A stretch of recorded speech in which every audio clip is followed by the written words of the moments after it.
Boa noite, aqui sou eu, Ismael Gádia. Estamos aqui em mais um episódio do Maranhão News 98. E de antemão, a gente pede que você siga a gente nas redes sociais, se inscreva no nosso canal e em todas as redes, né? No Instagram. Onde coloca Maranhão News vai encontrar TikTok, Aparece Onde coloca lá TikTok. Maranhão News 98 você vai encontrar a gente. Muito boa noite para você que está assistindo. Anderson Santos por cá. Mais um episódio do Maranhão News 98. Já agradecer você que está assistindo o nosso programa. Já deixa aquela curtida, já deixa aquele comentário, já compartilha para o amigo, porque hoje a gente vai ter um programa que a gente vai falar muito de saúde pública hoje. E aprender. E aprender Muito. bastante. Nosso convidado hoje, eu vou falar que é ex-vice-presidente, já teve que entregar o cargo, né?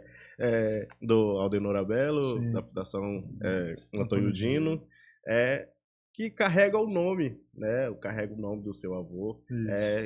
E pré-candidato a deputado estadual. Agora pré-candidato a deputado estadual. Muito obrigado por ter aceitado o nosso convite. Muito obrigado por estar aqui, Antônio Dino. Eu que agradeço o convite, o espaço que vocês estão cedendo para a gente aqui para poder expor essa bandeira que eu carrego com tanto afinco, né? E que minha família já carrega há quase 70 anos. Né? Meu avô criou o hospital quando ele faleceu, junto com minha avó. Quando ele faleceu, em 76, minha avó criou a fundação. Botou o nome dele, então ele passou a ser patrono. Aí eu já nasci um pouco depois, em 78, e aí levei, como primeiro neto, levei o nome dele, e hoje tá cheio de Antônio Dino. É a fundação, é o hospital lá de Pinheiro, sou eu, é meu filho, é meu tio. Quando a gente escuta esse sobrenome, a gente também pensa no ex-governador. Tem alguma Flávio parentesco? Dino. Segundo uma vez ele mesmo explicou, nosso parentesco é distante, vem pelo lado de Adão e Eva. Tio Abraão, tio Moisés, esse pessoal que tá lá. A distância é boa. É meio longe, é meio distante. Eu queria que a gente começasse a falar, né, sobre sua trajetória. Né? Sim, mas ainda sobre o governador, tem um historiador, eu esqueci o nome dele agora, mas ele tá no Instagram, né? E ele fez um apanhado da história do nome, do sobrenome do agora ministro. Né? E aí falou que ele vem do Pará, Barão Tapajós, muitos anos atrás. Né? E aí no final ele falou bem rapidinho, não tem nada a ver com aqueles dinos lá de Cururupu. Eu sou aquele dino lá de Cururupu. Descartou logo ali. Descartou logo, não tem nada a ver com aqueles dinos lá de Cururupu. É esse aqui, o de Cururupu. Então é bem distante. Bem Adão e Eva mesmo. Pra gente conversar mesmo, a gente gostaria de saber mais da sua trajetória, saber como tudo isso começou. Né? Sim, aproximadamente... Bom, eu já adiantei como é que começou o hospital. Começou há mais ou menos 66 anos atrás. E aí a gente fala de mais ou menos porque a gente não sabe a data exata. Mas meu avô morreu em 76 e minha avó tem 98 anos, é lúcida, viva. E hoje eu estava lá na fundação trabalhando. Ela disse que ele passou mais ou menos 16 anos com ela à frente do hospital até o dia que ele faleceu. E esse ano, aí ela criou a fundação. E esse ano, no dia 10 de dezembro, a fundação vai fazer aniversário de 50 anos, né? Então a gente soma 16, nos 50, chega a 66 anos de história. E ao longo desse período todo, meu avô esteve à frente junto com minha avó, depois minha avó passou quase todo o tempo à frente, teve uma passagem de uma tia minha, né? Que era uma filha de vovô Dino, mas ela ficou pouco tempo. E por último agora, já tem quase 15 anos que eu tinha assumido a frente da fundação. A convite da minha avó, né? Que estava nova na época, 83 anos mais ou menos. Mas até hoje ela tá, hoje ela estava lá na fundação, né? É claro que ela não tem mais aquela constância, ela não vai lá diariamente, tudo, mas 98, eu tenho quase 50, tem dia que eu não quero sair da cama, eu faço ideia, ela com 98. Né? Aí ela estava lá. E o que acontece? Ao longo desse período, as coisas foram acontecendo e eu consegui, graças a Deus, a Fundação conseguiu evoluir muito graças ao apoio de políticos, né? Emendas parlamentares, principalmente. A gente conseguiu costurar algumas parcerias com o Ministério Público do Trabalho, a gente conseguiu mais doadores para que acompanhassem o projeto, né?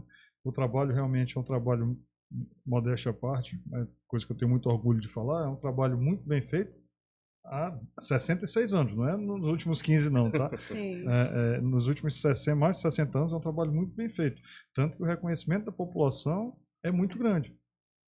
E aí o que facilitou muito o meu trabalho quando estive à frente. Então a gente conseguiu aumentar o número de doadores, a gente conseguiu parcerias com o Ministério Público do Trabalho, a gente conseguiu parcerias com empresas privadas e emendas parlamentares.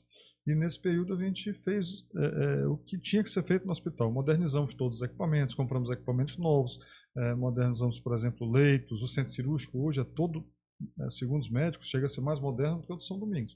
E eu sei realmente que nós temos equipamentos. Eu estou falando de São Domingos porque a gente, quando pensa no hospital particular de São Luís, né, a gente pensa no São Domingos. Não estou menosprezando o hospital, pelo amor de Deus. Tá? Pelo contrário, é uma referência, né, de hospital particular, né, UDI, São Domingos, Centro Médico. Então a gente hoje não deixa nada a desejar para os hospitais particulares da cidade. Isso quem diz não sou eu, são os médicos que operam lá. E eu sei que nós temos equipamentos lá que os hospitais particulares não têm, né? Isso também é motivo de muito orgulho para a gente. E a gente fez também algumas coisas importantes para o Estado. 5 anos atrás, mais ou menos, 2019, 6 anos, né? 6, 7 anos atrás, quem precisava de um tratamento de radioterapia tinha que esperar 1 ano e 2 meses na fila de espera. Aí imagina, é diagnosticado, não, você está com câncer, mas não se preocupe, daqui a 1 ano e meio, 1 ano e 2 meses a gente começa o seu tratamento. Aí o que é que vai matar mais o paciente? A notícia, o impacto do diagnóstico ou a notícia de que não tem como fazer o tratamento no curto prazo? E aí a gente conseguiu, em 2020, claro que foi desde lá atrás trabalhando, porque a fila começou com 2 meses, 3, 4, chegou a 1 ano e 2 meses. Quando a gente inaugurou o centro de radioterapia ampliado, que hoje é o maior do Nordeste, a gente tem hoje 5 equipamentos de radioterapia, todos eles super modernos, e estamos inaugurando o 6º. Até o final do ano a gente vai inaugurar o 6º equipamento. Nós somos hoje o maior centro de radioterapia do Norte e Nordeste. Nossos pacientes hoje não esperam mais para começar o tratamento de radioterapia. Mas, infelizmente, o número de casos de câncer só avança, né? A gente está falando aqui há pouco, vocês, se fizeram um exercício mental, vão pensar que 15 anos atrás a gente não... ou talvez não lembrasse de pessoas com câncer tão próximas a gente, ou de tantas pessoas com câncer tão próximas a gente. E agora a gente faz um pequeno exercício e já vê uma quantidade grande de pessoas, às vezes na própria família. Talvez não seja o caso de vocês, mas quando eu falo isso, quando a gente vai conversar, as pessoas, não, eu mesmo já estive lá no hospital, me tratando, tudo. Amigos, vizinhos, né? Então tem um número de pacientes que só está crescendo. E o hospital não aumentou, né? A gente tem 174 leitos, se não me engano, desde 89. Então, não tem aonde tratar o pessoal. Então, se a gente passa hoje 7 horas da manhã, 6 horas da manhã na porta do hospital, é uma fila gigantesca. E uma parte desse pessoal, quase 60% desse pessoal, vem do interior do estado. Infelizmente, chegam com casos avançados, de um tratamento mais traumático para o paciente, mas a gente vendo esses dados todos, a gente resolveu, alguns anos atrás, uns 8 anos atrás mais ou menos, a gente resolveu descentralizar o hospital, levar o hospital para perto do paciente. Eu vou tirar isso daqui, porque eu tive um acidente no podcast. Vou botar para cá. Tá? Anderson, ele tá com lembrança do W7 Podcast aí. Minha memória... Não tá legal essa memória minha aqui. E lá foi água, agora é café, né? Nossa. Tá? Mas aí eu estava dizendo, a gente há uns 8 anos atrás... 8 não. Vamos lá. A primeira vez que a fundação foi que eu fui falar em descentralização do hospital, foi com o ministro do governo Dilma. A Dilma tem 2 anos. Eu falei com 2 ministros dela, falei com o de Temer e falei com o de Bolsonaro. Então, 4 de Bolsonaro, 4 de Dilma e Temer, 8. Né? O Lula já está terminando? Então, são quase 12 anos. Né? E há 2 anos atrás a gente conseguiu inaugurar o primeiro hospital da descentralização do tratamento oncológico no estado. Inauguramos um hospital em Pinheiro. O problema, o hospital está inaugurado, pronto, mas eu não tenho custeio para botar ele para funcionar. Então eu continuo com uma fila de cirurgia aqui de 3 meses de espera. Isso não é justo. Então, a gente faz hoje lá mamografia, ultrassom, tomografia, exames de imagem, raio-x, né? E faz quimioterapias e 5 especialidades ambulatoriais. Mas é muito pouco para o que o hospital pode fazer. E é menos ainda para o que a população da região está precisando. E aí é que vem essa ideia de aceitar o convite para ser pré-candidato a deputado estadual. Né? Porque eu sei que o estado do Maranhão precisa de pelo menos 5 hospitais, sei onde são os hospitais, porque foi em conversa com o ministro da Saúde, ele passou para mim onde é que teriam que ser os hospitais no Maranhão, e não tem. O que tem é muito paciente sem atendimento, muito paciente largando atendimento, abandonando o atendimento por falta de dinheiro para vir para São Luís. Né? Imagina um paciente, a gente fez o hospital em Pinheiro, mas imagina o Alto Parnaíba, é o município mais ao sul do Maranhão. Sim. Olha, eu nunca fui lá, mas Balsas é quase 900 quilômetros, é longe para burro, e eu fui para lá saudável. Imagina ter que vir de lá para cá com câncer, numa ambulância, na estrada ruim, pulando. É uma situação difícil. Então a gente tem que pensar nisso, tem que falar sobre isso e tem que resolver o caso. Não pode ficar assim. O senhor falou sobre o hospital lá em Pinheiros, foi que começou? Pinheiro é o primeiro. Pinheiro. O governo do estado, você entrou em contato com eles para falar, para ter uma parceria com o governo do estado? Sim, todo mundo sabe disso, tá? O governo do estado, todos sabem do hospital. Mas, infelizmente, não avançou nenhuma tratativa nesse sentido de custeio do hospital. Nunca avançou nada nesse sentido. E a gente continua lá, quem paga o tratamento hoje é a fundação, tá? Porque o hospital de lá não tem nem credenciamento no SUS. A gente estava falando agora há pouco que o hospital do SUS dá prejuízo. A tabela SUS dá prejuízo. E lá eu não digo nem que o tabela SUS me dá prejuízo, que ela não tem nem o SUS para me dar uma parte do recurso. Lá quem paga é a fundação, através de doadores, através do dinheiro captado por nós. Né? Seja de emendas parlamentares, seja como for, quem paga é a fundação 100% do que acontece lá hoje. Em Pinheiro. Tá? Falando da defasagem da tabela SUS, só para vocês, para ilustrar um pouquinho. Sim. Vocês têm ido se consultaram recentemente? Qualquer médico que seja, vocês tenham pagado a consulta. Clínica popular, qualquer. Eu fiz do ortopedia. Sim, lá no Amor de Saúde. Foi, no Amor de Saúde. Foi pelo plano de saúde ou tu pagaste? Foi pago. Pode falar quanto foi? Lá eles oferecem um plano para fazer o pagar mensal. Paga um valor mensal e paga R$40 só para se consultar. R$40? Isso. Sim. Quanto é que tu achas que o SUS paga por uma consulta médica de um oncologista, por exemplo, de um médico especialista? Médico especialista mais caro. Quanto é que tu acha que o SUS paga por uma consulta? Um paciente que vai lá na Aldenora Belo? Pode chutar qualquer valor. Agora, porque um especialista tem que ser um valor caro. Né? Quanto é o valor caro? Mas chuta abaixo, por favor. Pra não fazer o SUS passar tanta vergonha. Eu vou chutar 200. Tá. 200? 200. Eu acho que é uma consulta de uma clínica popular, eu acho que não está fora. Só que o SUS paga R$11,60 por uma consulta médica. Inclusive, se tiver algum médico bom que esteja ouvindo a gente, oncologista, a gente está que trabalha por R$11, a gente está contratando. Nossa, que vergonha, gente. E quem paga a diferença? A fundação. Então, curativo. Eu tive que fazer aqui, não sei se está vendo aqui uma marquinha? Sim. Eu tive que fazer aqui recentemente, tive que tirar um sinal do rosto. Sim. Né? E aí eu tive que comprar band-aid. Acho que um band-aid é quase R$1, alguns centavos, é quase R$1, um band-aid. Né? Um curativo oncológico, de uma ferida oncológica, tipo esse que eu mostrei para vocês aqui agora há pouco, sim, o SUS paga 60 centavos.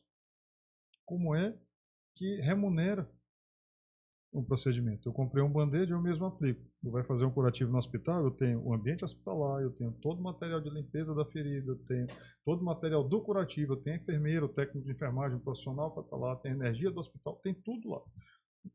E é 65 centavos. A emergência oncológica da gente, a gente recebe 20 mil por mês e custa 500 mil. A gente recebe do SUS 20 mil, mas custa para a gente 500. Então, são números que não fecham. E aí junta com a falta de hospitais. Imagina, olha a confusão sendo feita. Os planos de saúde aumentando pela hora da morte. Daqui a pouco ninguém consegue mais pagar. A demanda do SUS aumentando todo o tempo. Todos os custos de vida aumentando. Aí Não estou criticando aumento de salário nem nada, eu acho que tem que acompanhar mesmo. Sim, sim. Mas acontece que a tabela SUS não tem reajuste há 20 anos, e nos últimos 20 anos teve reajuste de passagem de ônibus, reajuste de água, luz, telefone, pessoal, tudo. Então imagina como é que funciona, como é que é isso. E há 20 anos atrás já não era bom. Então imagina a confusão que os hospitais do SUS, os filantrópicos estão envolvidos para poder atender a população. E aí não sou só eu, Santa Casa, a PAI, todo hospital filantrópico está no mesmo problema. Alguns mais que outros, mas... Nossa, são, em média, quantas pessoas que normalmente ajudam, né? Assim, quantas empresas, enfim, que ajudam a fundação? Isso aí é muito relativo. Tem meses que não tem nenhuma ajudando, tem meses que tem uma ajudando com muito dinheiro, tem meses que tem algumas ajudando com pouco, com menos dinheiro, né? Sim. Mas toda ajuda é sempre muito bem-vinda, vai ser sempre muito bem utilizada e transformada em atendimento, em acesso à população, né? Eu acho que a maioria dos feedbacks que a gente recebe dos pacientes é muito bom. Isso mostra que a gente está no caminho certo e mostra que os pacientes esperam da gente a solução para esse problema, né? A solução, que alguém dê a solução. E eu acredito que as pessoas esperam que a Fundação Antônio Dino, através dos hospitais da gente, dê solução ao problema oncológico no estado. E a gente tem o maior interesse em dar essa solução, né? São 4 gerações já dedicadas, 3 gerações, desculpa, dedicadas ao hospital, né, da nossa família. Então eu acho que já não encaro mais isso como um trabalho, já passa a ser uma missão.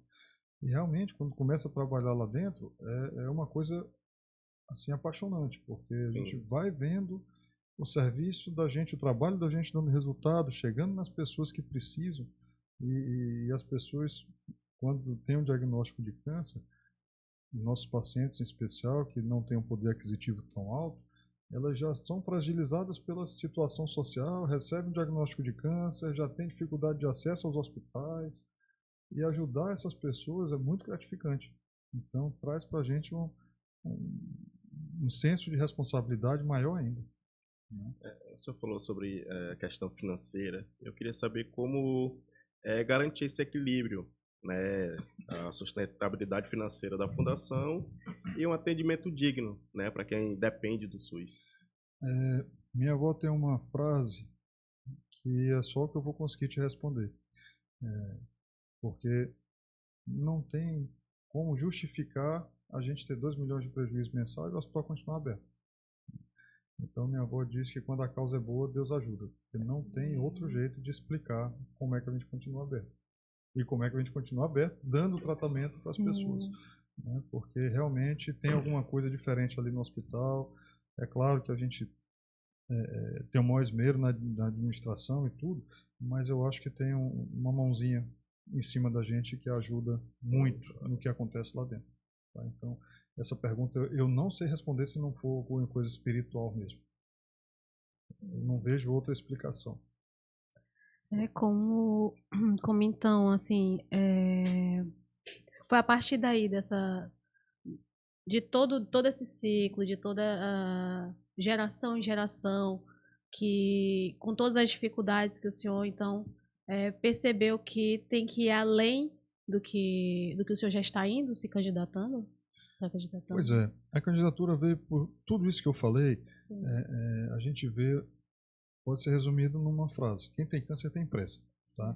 E existem números do INCA, que é o Instituto Nacional do Câncer. Isso não são números tirados da minha cabeça, não. Isso aí são números que podem ser pesquisados. No triênio 23 a 25, o Maranhão ia ter 12 mil novos casos de câncer por ano, tá? Por ano. 36 mil novos casos de câncer no triênio. E existe a expectativa de chegar em 2030, desse número chegar em 2030 com 19 mil casos. E como eu disse, já tem 8 a 10 anos que a gente vem tentando descentralizar o hospital para levar o hospital, a saúde, para perto dos pacientes e não o contrário. Sim. Só que em 10 anos eu consegui fazer um hospital, a Fundação conseguiu fazer um hospital em Pinheiro. O Estado precisa de 5. Daqui a 4 anos o câncer vai passar o coração em causa de morte, vai ser a maior causa de morte no mundo, vai quase duplicar o número de casos em relação a 2023 e a gente só consegue fazer um hospital a cada 10 anos? Será que eu vou viver mais 50 anos para conseguir fazer 5 hospitais a mais? Quantas pessoas vão ter que morrer nesse caminho sem tratamento até chegar lá? Então, a política é a forma mais efetiva que existe de mudar a vida das pessoas. E quando eu fui convidado por Eduardo Braide, que é meu amigo já há muitos anos, parceiro do hospital, também há muitos anos, desde o primeiro mandato, a gente conversou e realmente eu acho que firmamos um compromisso de acelerar essa descentralização. Ele é um apoiador da nossa causa. A mãe dele faleceu de câncer, não sei se vocês sabem disso, né? Câncer de mama. Lá no hospital, se vocês forem visitar, o nome da pediatria da gente é o nome da mãe dele, porque ele doou todos os equipamentos da pediatria oncológica da gente lá. Então ele é um parceiro de muitos anos. E quando a gente conversou, ele se propôs, como governador, ajudar no plano, de acelerar esse plano de descentralização, né? E aí a gente também ponderou as vantagens e tudo de entrar para a política. E um político hoje tem tem um pedaço, bem ou mal, tem um pedaço do orçamento do Estado, né, que chama emenda parlamentar. E esse pedaço pode ser usado em benefício dos pacientes oncológicos, né? Porque tem 42 deputados, se não me engano, na Assembleia, cada um tem seu projeto. Enfim, eu não sei, cada um tem, né? Sim, cada cabeça é um mundo, eu não sei como é que o pessoal está usando as emendas deles. Mas eu não consigo receber dos 42, se não me engano, a emenda projetada para esse ano agora foi de 11 milhões ou foi 13 milhões, uma coisa assim. Eu não consegui pegar, sei lá, 1 milhão. Tem 42 vezes, vamos arredondar para 10 para ficar mais fácil a conta. Sim. Tem 4 bilhões e 200, não, é 420 milhões. Né? Eu não consegui pegar um para o hospital. Aliás, consegui, Fernando Braide, muito obrigado, meu amigo. Né? Então vamos lá, eu não consegui pegar 2 milhões. Tá? Então, e precisa de muito dinheiro, a gente precisa fazer hospital. Eduardo é um grande parceiro e, além disso, ele vai precisar de ajuda na Assembleia Legislativa. E ele está ajudando os pacientes oncológicos através da Fundação e eu quero ajudar ele. Entendeu? Quero ajudar ele, é uma parceria de muitos anos, onde a parceria só está vindo para a Fundação. Eu acho que dessa vez a gente pode ajudá-lo também, ele vai ajudar mais ainda, então eu estou consciente de que vai ser os próximos 4 ou 8 anos aí de muito trabalho e vai ser uma aventura gigante para mim, pelo menos. Né? Mundo novo, política para mim é um mundo novo, né? Tem um monte de coisa nova. E, paralelo a isso, vai ter que construir os hospitais todos. Tem muito trabalho para fazer. Já ia até perguntar, né? Que isso aí, para entrar na política assim, a primeira vez, é algo totalmente diferente. E a gente vê que você já está começando a rodar um pouco o Maranhão e tudo. Queria que você desse um pouco uma análise de tudo que está acontecendo aí, dos bastidores e tudo, porque é uma correria. A correria é grande. Correria é grande. Na verdade, eu sempre fui uma pessoa muito reservada. Agora que eu entrei para a política, eu estou pagando até um preço por isso, porque eu estou há quase 15 anos na frente da Fundação e pouca gente me conhece. Sim. Então, muitas das coisas que foram feitas foi através de mim, né, conseguindo recursos e tudo. Né? Lógico que lá dentro do hospital tem 1000 pessoas, fora 200 médicos que trabalham 24 horas, né, em turnos. Sim. E que eu tive, até passado recente, a honra de ser o rosto dessas pessoas. Eu não estou dizendo que o trabalho foi só eu quem fez, mas eu tive uma participação nesse trabalho. E por conta disso, mas eu nunca quis aparecer. E por conta disso, tu disseste, agora tu começaste a viajar ao Maranhão. Não, agora eu comecei a dizer para vocês que eu viajo ao Maranhão.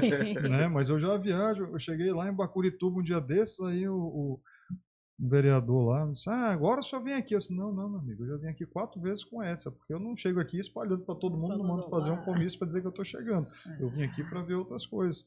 Né?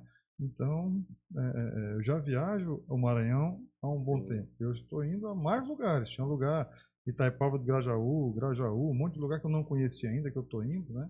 Mas essa parte do norte aqui, eu já conheço ela muito bem, de viajar bastante mesmo. Então, não é novidade. O que eu faço agora é dizer que eu estou viajando, é mostrar que eu estou nos lugares. Né? Eu estou tendo que aparecer mais, falar do trabalho que foi feito. Eu tenho agora pouco tempo para mostrar para as pessoas que eu estava na frente da Fundação nesses anos todos, enquanto essas coisas que o pessoal está vendo acontecer, eu estava junto fazendo acontecer. E o que eu peço hoje para as pessoas é um apoio à nossa causa. Né? Eu não peço voto.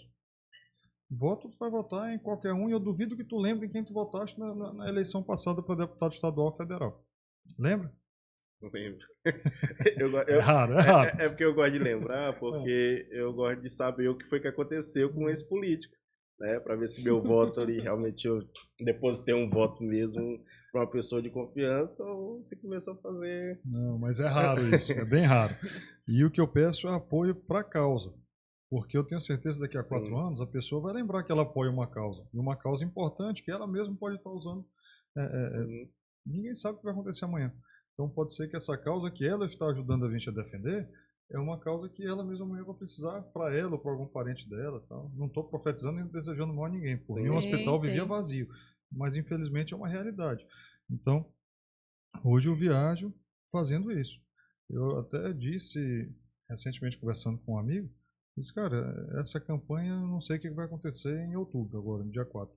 Mas o maior vencedor sou eu, porque eu tô agora, eu falo, as pessoas escutam como pré-candidato, né? Quantos podcasts eu participei nos últimos 15 anos? Nenhum. Que eu me lembre assim, agora nos últimos 2 meses.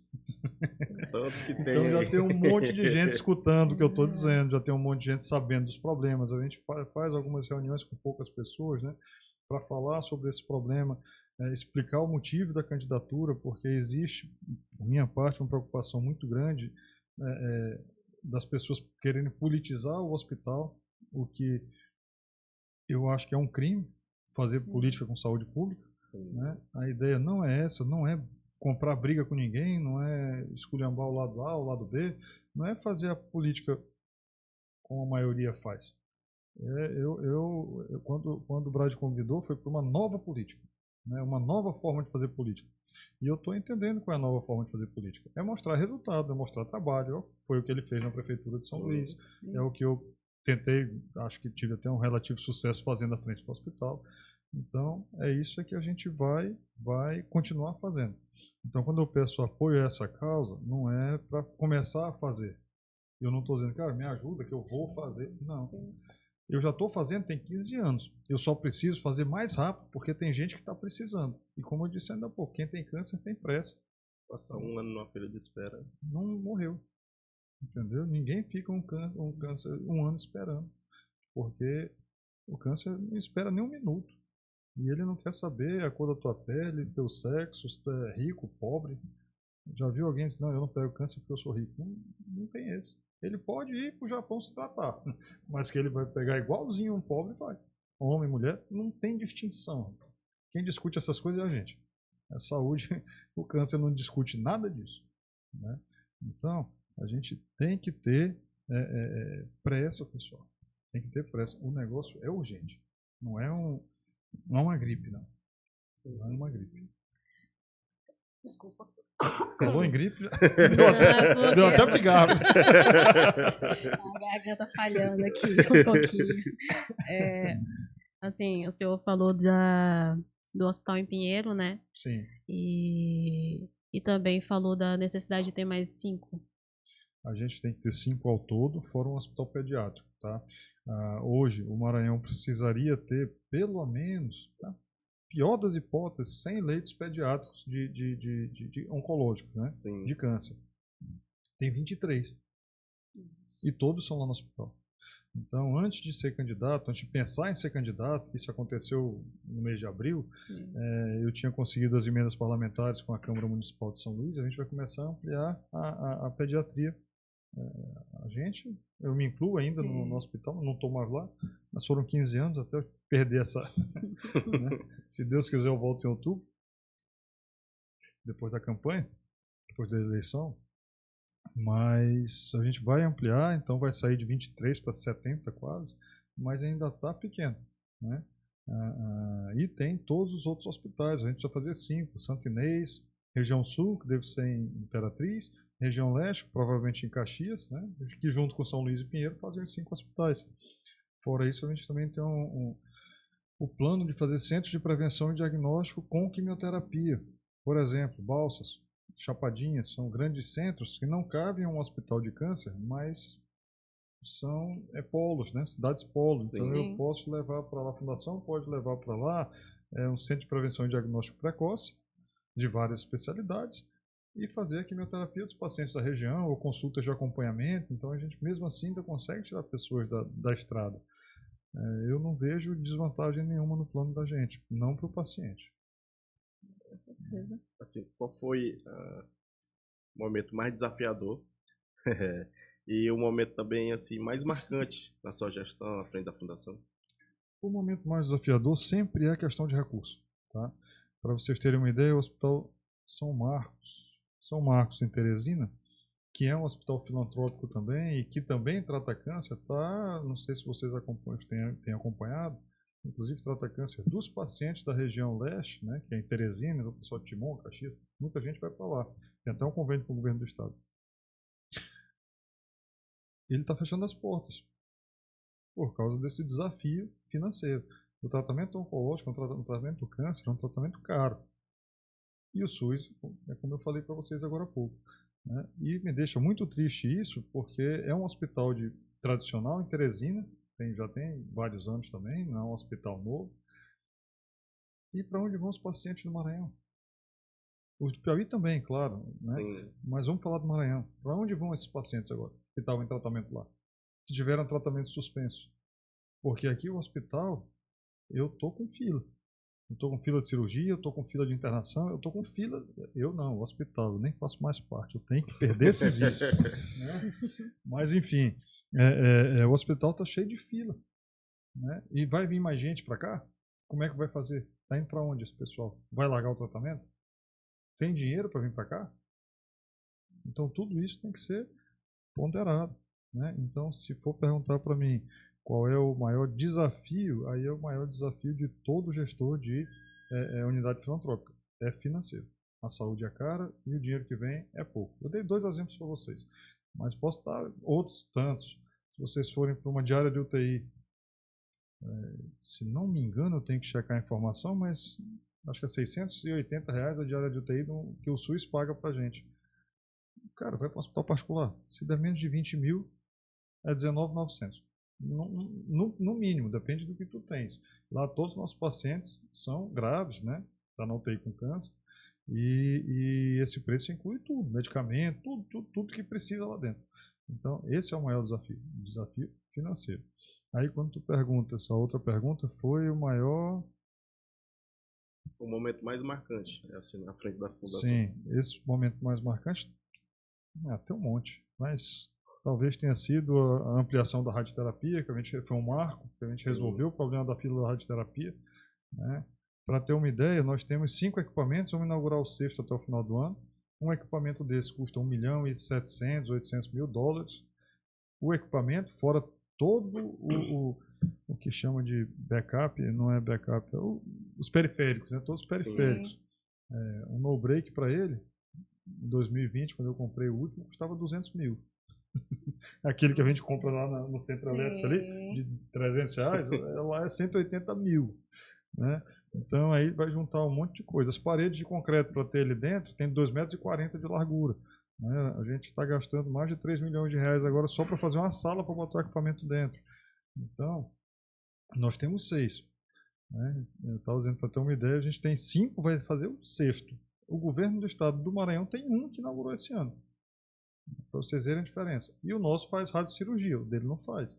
O nosso atende 100% dos tipos de casos de câncer. O do estado não atende, é um equipamento mais simples, né? Atende 90%, não atende 100%.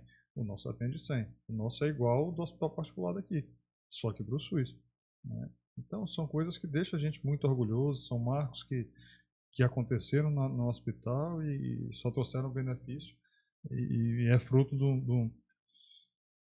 uma grande movimentação de muita gente envolvida, Ministério Público do Trabalho, deputados da bancada federal principalmente, empresas particulares, o próprio hospital, os fornecedores que tiveram paciência com o pagamento, que é compra. A turma sabe, a gente não deixa de pagar, mas não é assim, então não fomos, né? Tão Caxias nos pagamentos. Né? Tivemos problemas, é uma coisa muito cara, mas que a gente meteu os peitos para fazer e fez.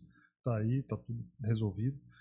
E são esses 2 pontos. Mas a gente pode falar, por exemplo, também a inauguração do hospital de Pinheiro, Né? Foi um ponto super marcante. O outro momento marcante foi não conseguir abrir o Hospital de Pinheiro. Né? Então, vai aos extremos. Né? Isso são... Todo dia tem uma história legal. Tem muita história triste, mas tem muita história legal, muita história marcante para contar. Teve um casamento de um paciente terminal, que vivia com a mulher dele há 50 anos, ia morrer, perguntamos para ele o que ele queria fazer da vida dele, ele queria casar. Negócio, casou deitado numa cama de hospital. Foi feita uma festa, não é que a gente foi lá no quarto e casou eles, não, foi uma festa que ele chegou no leito do hospital. Né? Então tem muita coisa. As festas de 15 anos das pacientes também, que a gente fazia. Tem muita coisa legal acontecendo no hospital. Não é só notícia ruim, não é só tragédia. Inclusive, eu tenho uma amiga, a mesa que vai fazer o aulão, né? Que todo ano, ela e o Marcos também, né? Sim. Marcos Maranhão. Eles sempre fazem aulões que trazem algum benefício. Ela, inclusive, já visitou e tudo. E eu acho muito interessante, porque eu também sou professora de Zumba. E, tipo... E balé também.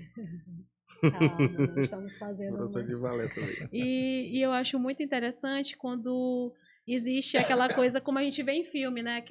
Além da tristeza, a gente encontra momentos bons ou momentos de outras pessoas, além de pessoas que podem investir em dinheiro, mas que podem levar um pouco para virar muito, né? Tem muita coisa que acontece dentro do hospital. Eu falei do casamento, foi um grupo de voluntários que fez o casamento todinho. Precisava ver o casamento que foi feito em uma semana. Não tem um casamento melhor, porque é muito casamento de luxo aí. Foi um negócio bem legal. Foi um buffet caro que deu todo o buffet. Né? Ele chegou lá no Jaguar, na época zerado, porque tinha uma empresa de locação de carro para casamento que deu, a noiva chegou, a noiva passou o dia de noiva, foi muito legal. Uma empresa que deu o vestido da noiva, que alocava, foi tudo organizado em uma semana e deu tudo certo. Né? E tem muita história legal. Lá todo dia tem um sino lá que as pessoas que terminam o tratamento vão bater o sino. Então é um momento muito emocionante, tanto para quem está ainda almejando chegar no sino, quanto para quem está saindo do sino, batendo o sino ali. Então tem muita coisa legal que acontece no hospital. E o câncer, hoje, ao contrário do que se pensa, né? Hoje o câncer, muitos tipos de câncer já tem cura, mas quando diagnosticado precocemente é melhor. Sim. Então é por isso que a gente tem que estar sempre atento à saúde. Né?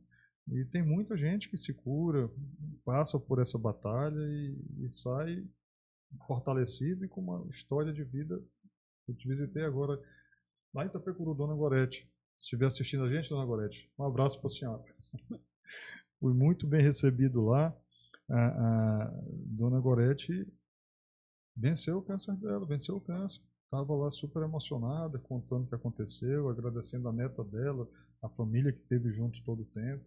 Né? Então ainda tem esse outro lado, de unir a família também. Né? Enfim, tem um outro lado. Né? Não tem aquele lado dramático, aquela é uma carga dramática muito forte, mas tem um outro lado, acontecem coisas boas. As pessoas se formam amizades muito sinceras ali, que acabam se tornando apoio um do outro durante o tratamento. Né? Tem muita coisa legal acontecendo no hospital. A gente vê o crescimento, né, de casos de câncer no Maranhão. Você acha que o Maranhão está preparado para esse aumento de casos? Não tá.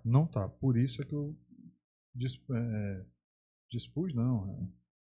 coloquei meu nome à disposição para ser pré-candidato a deputado estadual, porque eu quero tentar resolver isso de uma maneira bem mais rápida do que a gente vem fazendo à frente da fundação. Tá? Então não está preparado, e eu fico pensando se em 2023, 24, 25, que eram 12 mil novos casos por ano, a gente não conseguiu diagnosticar todo mundo. Eu te mostrei algumas fotos de pacientes, aquilo ali não é caso novo, aquilo ali é caso já avançado. Então eram pacientes que teriam que ser diagnosticados antes, mas chegaram para a gente em 2025. Eu não sei cadê esse pessoal todo que não chegou aos hospitais. Aí imagina, vai subir de 12 para 19 mil casos. Se com 12 o hospital não está dando conta, hoje, vai lá no hospital, vai lá de manhã cedo, vai lá às 7 horas. Isso ali é o que a gente está conseguindo atender. Infelizmente, a gente não consegue atender todo mundo. Não consegue, não tem como. O hospital tem um espaço físico limitado. A gente precisa de mais hospitais. A gente tem Pinheiro pronto. É só botar para funcionar. E aí é a proposta, uma das propostas de Braide para o estado do Maranhão, junto com a Fundação Antônio Dino, de centralizar o tratamento oncológico e botar todos os hospitais que estão para funcionar. Né? Todos os hospitais, porque a gente está fazendo em Santo Inês também. E deve inaugurar agora a primeira etapa, até dezembro desse ano a gente inaugura. Né? Se botar lá na minha rede social, vocês vão ver. É outro motivo de orgulho grande que a gente tem, é o Hospital de Santo Inês. Mas é um hospital de 10 mil metros quadrados que eu estou fazendo 2 mil metros porque é o que deu para fazer até agora. E precisa, pessoal, o povo precisa. Não pode esperar não. Uma vez uma pessoa me perguntou assim, pô, mas 12 mil casos de câncer, não é pouco? São 7 milhões de habitantes no Maranhão. Cara, vamos lá. Vamos arredondar para 14 mil, porque aí vai ter 2%, né, da população maranhense no ano tendo câncer. 2% é pouco? Eu não sei. Em 2023 foi meu pai. Foi pouco? Entendeu? E se for tu? É pouco? E se for tu e tu não tiver para onde ir? Porque alguém acha que 12 mil pessoas é pouca gente. Né? Então, tem que pensar. Né? É pouco 12 mil? É pouco 19 mil para 8 milhões de pessoas? Não sei. E se for tu? Vai continuar pensando que é pouco? Então, tudo isso. Só sabe onde vai quando aperta no dele, né? Então, 2% da população, sim. Em 2023 foi meu pai, tratou lá no hospital. Né? Mas, sei lá o que as pessoas pensam. Eu penso que é muito. E eu penso que a gente tem pouco hospital. Com certeza. Inclusive, a minha mãe, né, que faleceu esse ano, inclusive, ela trabalhou a vida inteira como enfermeira e tudo. E a gente via que na época dela, que eu era criança, acho que foi 2000, não, minto, 90 e pouco, 96, enfim, a gente já via que tinha filas, né? Mas hoje em dia a gente vê que extrapola a fila, extrapola a senha para poder entrar por dia, né? Sim. E a gente vê o atendimento na saúde como, infelizmente, as pessoas tentam, né? Tentam o acesso, tentam se tratar ou chegam numa emergência e ficam na emergência da emergência, ficam no corredor, né? Inclusive minha mãe foi uma delas que ficou também no corredor do Socorrão 1. E eu queria saber do senhor se, além do foco no câncer, né, no tratamento do câncer, se também o senhor tem em mente com relação a esses demais hospitais. Sim, claro. Eu vou carregar comigo sempre a bandeira da saúde, em especial a do paciente com câncer. O plano de governo do pré-candidato Eduardo Braide contempla os hospitais do estado inteiro. Né? Botar para funcionar alguns que não estão funcionando a contento, melhorar o funcionamento de outros e construir algumas outras especialidades que não tem. E ele fala um negócio que eu acho assim, eu vibro quando eu escuto ele falar. E ele fala em todo lugar que ele vai. Ele vai tirar os políticos da frente dos hospitais do estado e entregar para as pessoas técnicas.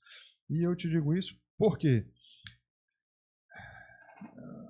2 anos atrás, mais ou menos, a gente estava enfrentando um problema muito grande de venda de lugar na fila. Tá? Sim. E aí, nós da diretoria do Aldenor, a gente proibiu que pessoas que não fossem até parente de primeiro grau marcassem consultas para os pacientes oncológicos. Isso aí gerou um problema danado, porque tinha muito marcador de consulta que cobrava. Ora, o hospital não cobra, né? E tira a vaga de quem estava lá dormindo na fila. Então era um problema danado, né? E aí, meu telefone tocou para uma secretária de saúde de um município e pediu para eu fazer a marcação de consulta de um paciente. Sim. Aí eu expliquei para ela, eu disse, olha, fulano, eu não vou fazer, porque eu expliquei para vocês têm o TFD para fazer, tem o procedimento todo que pode ser feito, então tu é secretária de saúde, tu vais fazer. Aí ela disse, não, Dino, mas é porque esse paciente, ele não votou com o prefeito. E o prefeito disse para não fazer. Aí eu, tá, manda o documento que eu vou marcar aqui para ti, não tem problema. Aí eu te pergunto, é justo? A pessoa não votou com fulano, ele merece morrer? Essa que é a lógica da política hoje. Então, sabendo dessas histórias que eu escuto, que isso aí não são assim, que acontece comigo, não é que alguém me contou, não, aconteceu, né? É isso que me encoraja a entrar na política. Porque eu acho que uma pessoa que politiza a saúde, que faz política com a saúde, ainda mais com a saúde dos outros, tem um lugarzinho reservado, bem quentinho no inferno esperando. Não é possível, porque isso aí não se faz. Né? E quando o Bride fala que ele vai tirar os políticos e entregar para os técnicos, e é como a gente sempre fez lá no hospital. Para ser atendido no hospital, ninguém nunca perguntou, tu votaste em quem? É atendido porque tem que ser atendido, está doente, está precisando de um hospital, está num momento de fragilidade. Então, é isso que vai acontecer no Estado, é isso que eu espero que aconteça. Né? É isso que nosso governador, nosso pré-candidato a governador está planejando. Então, como é que a gente não se empolga? Né? Como é que não se empolga para estar do lado de uma pessoa dessa que está defendendo tudo que eu defendo? Né? É muito empolgante. Eu até ia fazer essa pergunta, porque eu acabei vendo o vídeo do Eduardo falando sobre isso, e também a gente já teve um convidado aqui, onde o mesmo falou sobre essas questões de entregar uma UPA na mão de um líder político, entregar um hospital ali na mão de um deputado. Eu vou te dizer o que acontece. Tu entrega na mão de um líder político, deputado, vereador, prefeito, o que vai acontecer? Vai virar um cabide de emprego gigantesco para ele conseguir voto, Sim. Vai pagar o salário daquele monte de gente que está trabalhando lá e vai faltar remédio para quem precisa. E só vai ser atendido quem a pessoa quiser, porque vai ligar. Vamos supor que seja eu. Dino, ó, tá fulano aqui. Aí Dino, você votou em quem? Ah, não votou contigo não. Não, então espera um pouquinho. Pô, o cara tá, sei lá, com a perna quebrada lá, morrendo de dor, infartando, tá com câncer. Isso tá certo, cara? Então, não tá certo. E o que ele propõe é isso. Vamos tirar dos políticos. Bota na mão dos técnicos. Tá? Foi o que ele fez na Prefeitura de São Luís. Então, acredito que vai ser o que... Acredito não, é o que ele vai fazer no Estado. E isso empolga muito a gente. Ver que existe essa perspectiva de mudança e que está bem aí. Está bem aí. E como é que eu não ia querer participar disso? Eu quero mudar o hospital, eu quero levar o hospital para as pessoas, eu quero aumentar o número de atendimento para as pessoas. Lembrando que o Hospital de Norabelo é SUS, é um hospital particular, mas que atende SUS. Né? Então, e é uma fundação. O pessoal diz assim, não, ó, esse aqui é o dono do Aldir Norabelo. Eu não sou o dono do Aldir Norabelo. O trabalho que eu faço ali, nada daquilo ali é herança para meus filhos. Não existe. O hospital pertence a uma fundação. A fundação não é minha. Sim. Eu era vice-presidente. Né? Quem está gerindo é quem está na presidência da fundação, na vice-presidência, mas mudou o presidente, mudou a gestão, é outra pessoa. Não tem mais, aquilo ali não é um patrimônio meu. Então, é feito por amor à causa mesmo, por amor ao próximo. Aliás, eu acho que a fundação, o Hospital de Norabelo, eu gosto de pensar nele como uma grande história de amor mesmo, amor às pessoas, porque meu avô é filho de um imigrante libanês com uma refugiada da seca cearense. O Dino, nosso, é libanês. O cara fugiu de uma guerra de lá, veio morar em Cururupu. Nossa, há 150 anos atrás, imagina, acaba queria se esconder, não queria? Rapaz, né? Aí só tiveram um filho, meu avô, e os dois tinham uma mercearia lá em Cururupu e queriam que meu avô fosse herdeiro da mercearia deles. E meu avô queria ser médico. Então ele fugiu de Cururupu, entrou clandestino num barco para o Rio de Janeiro, conseguiu ficar não tinha dinheiro, conseguiu ficar numa pensão lá em troca de manutenção de parte elétrica, hidráulica, contabilidade da pousada. Tinha que fazer um cursinho para fazer medicina. Ele entrava na sala de aula, o segurança mandava botar ele para fora. Tinha dia que ele batia no segurança, tinha dia que o segurança batia nele. Aí eu acho que o dono do cursinho só para deixar esse doido aí que isso não vai dar em nada mesmo. Passou, fez medicina, voltou. E meu pai, eu não conhecia meu avô, mas meu pai dizia o seguinte: teu avô era o único carcamano no mundo com raiva de dinheiro, porque não cobrava nada de ninguém na medicina. E fez um hospital de câncer para tratar o que na época se chamava de indigente. Hoje os pacientes SUS, lá 70 anos atrás, chamavam dos indigentes, um tratado dos indigentes, que na época era com câncer. Né? Foi assim que o Hospital Aldir Norabelo nasceu. E quem era o Aldir Norabelo? Sabe? Não sabe não? Quem era o Aldir Norabelo? Infelizmente não. Infelizmente, eu deixo essa pergunta agora. Não existe. Não, Dona Aldenora era a primeira dama do governador Newton Bello. Foi ele que deu o primeiro prédio para o Hospital Aldenora Bello. E aí meu avô botou o nome, né? É o mesmo que eu fiz com a mãe do Bride, de botar o nome na pediatria. Ele fez com a Dona Aldenora Bello, que era a primeira dama da época do governador Newton Bello, né? E o que isso aí para mim é assim uma injustiça, um pouco de injustiça histórica, porque hoje todo mundo conhece a Aldenora Bello, ou pelo menos o nome, e ninguém sabe quem é Antônio Dino. Quem foi, né, o Antônio Dino. Então acho que existiu aí essa injustiça histórica aí, e que, enfim, ele não queria méritos pelo que ele fez mesmo, então não tem problema.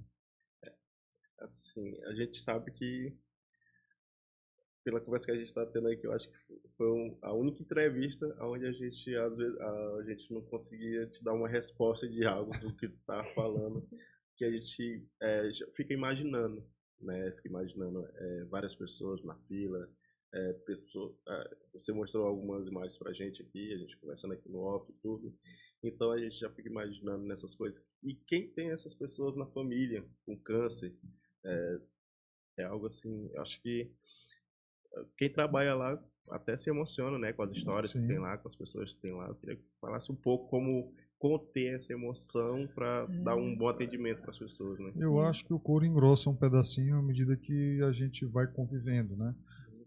Algumas pessoas, minha avó, por exemplo, ela não gosta muito de ir na pediatria. E ela deixou de se envolver um pouco com os pacientes, porque na época, não vou te dizer na época dela, mas desde que ela começou a trabalhar, até um passado recente, se envolvia com os pacientes, conhecia e tal, chegava lá, cadê Antônio? Faleceu. Então aquilo machucava muito ela, então ela deixou de conviver mais dentro do hospital e ficou mais voltada na administração, né? Então, as pessoas que estão lá, existe uma empatia muito grande dos nossos funcionários. Se tu olhares, claro, nem Jesus Cristo agradou todo mundo, mas se tu olhares agora eu vejo nos comentários de Instagram, que eu não via, porque ninguém sabia quem eu era, até hoje não sabe, mas agora tem mais gente que começa a saber, e aí começa a dar alguns depoimentos no Instagram. E aí a gente começa a ver o tanto que as pessoas gostam do hospital, sentiram que o hospital foi necessário num momento difícil da vida. Então, isso para a gente é muito gratificante. Existe essa empatia muito grande dos funcionários todos do hospital com os pacientes que já estão lá fragilizados, seja por um problema de câncer e somado com problemas sociais, um monte de coisa. Mas eu fico feliz que a gente consiga dar esse atendimento, dar esse conforto para as pessoas nesse momento de tanta dificuldade, né? Então, isso aí engrossa o couro da gente. A gente vai ficando um pouquinho menos sensível, vamos dizer assim. Menos sensível, não insensível, tem uma diferença. Sim. No começo é mais difícil, mas tudo muda quando é com a gente. Eu disse agora há pouco, meu pai em 2023 teve um câncer, foi o último câncer dele, ele teve 3, o último foi de pulmão, ele tirou um pulmão inteiro e sobreviveu. Graças a Deus, acabou falecendo no final de 2024 por uma queda. Ó. Chega a ser até revoltante, que o cara sobrevive a um câncer, toma uma queda, quebra a perna e morre. Mas enfim, Deus sabe o que é melhor para todos. A gente vê lá, até me perdi para falar de papai, me desconcentrei. Mas, bom, quando foi, eu digo que a gente perde um pouco da sensibilidade, mas quando é com a gente, a sensibilidade volta toda. Né? Então, quando o calo que estava sendo apertado era o meu, eu senti na pele que os parentes dos pacientes sentem. Né?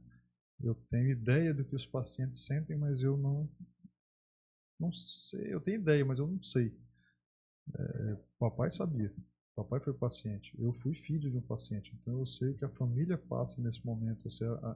E olha que a gente tem uma situação muito mais confortável em relação aos pacientes do hospital. Mas papai foi tratado no hospital, tá? Todos os 3 cânceres. Se não serve para tratar meu pai, minha família, não vai servir para tratar a família de vocês. Né? Então, foi um excelente médico lá da gente, tratou o doutor Nilo, né? Tratou o papai. enfim, deu tudo certo. E é isso. O que acontece é isso, a gente vai ficando mais calejado, né, com o tempo, mas não insensível. Se ficasse insensível, ninguém estava querendo fazer o hospital fora. Porque, na verdade, a gente podia, inclusive, dizer, o problema não é nosso, não. O problema é do Estado, resolve aí, a gente já está fazendo muito. Não podia? Sim. Mas como é que a gente vai cruzar os braços e ficar alheio a uma situação dessa, sabendo o que está acontecendo e sabendo que a gente pode ajudar? Né? Então, aí entra de novo. A minha disponibilizar meu nome para ser pré-candidato vem de um monte de situações que eu vivencio no hospital e que eu acho que a política sendo uma melhor forma de mudar a vida das pessoas, está sendo usada de forma errada. Tá? Eu acho que está sendo usado de forma muito errada, mas é a melhor forma de mudar a vida das pessoas, é mais rápido. Eu sei disso e eu sei o que está acontecendo, eu sei que precisa mudar, e aí vem o convite e vem o aceite. Ainda mais do lado de Eduardo, que é um cara que eu admiro e que tenho o maior respeito. Eu já disse aqui, né? E que eu tenho certeza que eu tenho certeza que nós vamos conseguir o time daí, estando lá completo, vai conseguir fazer essa mudança. Antônio, é um time leve, é diferente. Não, pesado não, não nesse sentido. Eu entendi. Mas é um time leve, é um time que está disposto a fazer diferente, disposto à nova política. Eu não estou falando só por ele, porque eu me considero do time, né? Então eu estou me considerando no time. A gente conversa, os outros pré-candidatos todos, tanto federal quanto estadual, quanto Senado, a gente conversa e existe uma vontade da gente. Né? Se prestares atenção, muitos pré-candidatos nem eram políticos. Né? Ele pensou uma turma boa, né? E a gente vai fazer diferente. Vamos implementar a nova política no Maranhão. Vamos ver se o povo gosta. Eu queria, assim, que mensagem você deixaria para hoje, né, para as pessoas que enfrentam o câncer ou que têm familiares?